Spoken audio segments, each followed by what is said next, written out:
ഇടുക്കി ഉപ്പുതറയിൽ ഒരു 4ാം ക്ലാസ്സുകാരി മുൻ കളക്ടറായിരുന്ന വി വിഘ്നേശ്വരിക്ക് എഴുതിയ കത്ത് ഫലം കണ്ടിരിക്കുന്നു. 10 ഏക്കർ എന്ന സ്ഥലത്ത് തോടിന് കുറുകെ പാലം വേണമെന്ന ആവശ്യമാണ് യാഥാർത്ഥ്യമാകുന്നത്. ഇനി അനീശ്വരിക്കും കൂട്ടുകാർക്കും പേടിക്കാതെ തോട് മുറിച്ച് കിടക്കാം.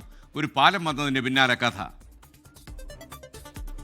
ഞങ്ങൾ 10-20 പിള്ളേരുണ്ട്. ഞങ്ങൾ സ്കൂളിൽ പോയിട്ട് വീട്ടിൽ നിന്ന് അപ്പച്ചനൊക്കെ വരുന്നു. ഇതിലെ കൂടെ പോകാൻ പേടിയാണ്. ഞങ്ങളുടെ അപ്പച്ചനെയൊക്കെ കൊണ്ടുപോയി വിടുന്നത്. ഇതിലെ പോകുമ്പോഴേ പേടിയാ, പാലം പൊട്ടിക്കിടക്കുന്ന കാരണം.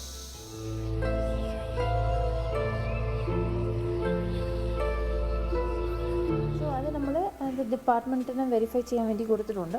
വെരിഫൈ ചെയ്തിട്ട് അത് ആരുടെ വിങ്ങിന് കീഴിൽ വരുന്നുണ്ടോ അവരെ കൊണ്ട് ഒരു പ്രോജക്റ്റ് എടുപ്പിക്കും. അല്ലെങ്കിൽ നമ്മുടെ വേറെ എന്തെങ്കിലും ഒരു ഫണ്ട് വെച്ചിട്ട് ആ പാലം പണി കൊടുക്കും. മഴക്കാലമായാൽ ജീവൻ പണയം വെച്ച് തടിപ്പാലത്തിലൂടെ മറുകര എത്തേണ്ട ദുരവസ്ഥ അന്ന് അനുശ്രീ പറഞ്ഞു. 5 വർഷത്തെ ആ ഭയപ്പാടോടെയുള്ള യാത്രയ്ക്ക് ഇന്ന് അവസാനമായി. പാലം പണിയുമെന്ന MLAയുടെയും ജനപ്രതിനിധികളുടെയും വാക്ക് പലതവണ തെറ്റിയപ്പോഴാണ് അനുശ്രീ മുൻ ഇടുക്കി കളക്ടർ വി വിഘ്നേശ്വരിയുടെ ഔദ്യോഗിക ഫേസ്ബുക്ക് പേജിൽ പരാതി അറിയിച്ചത്. ഉടൻ തന്നെ പരിഹാരമുണ്ടാക്കാമെന്ന് കളക്ടർ ഉറപ്പു നൽകി.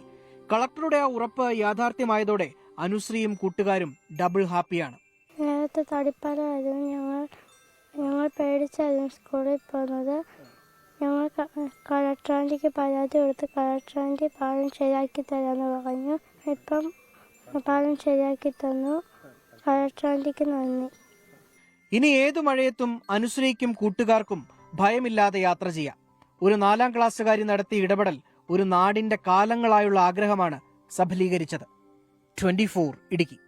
ലോകത്തെവിടെയായാലും ഏത് സമയത്തും 24 വാർത്തകളും ഓഗ്മെന്റഡ് റിയാലിറ്റി പാക്കേജുകളും എക്സ്പ്ലെയിനറുകളും വിശദമായി കാണാൻ ഞങ്ങളുടെ യൂട്യൂബ് ചാനൽ നിങ്ങൾക്ക് സബ്സ്ക്രൈബ് ചെയ്യാം.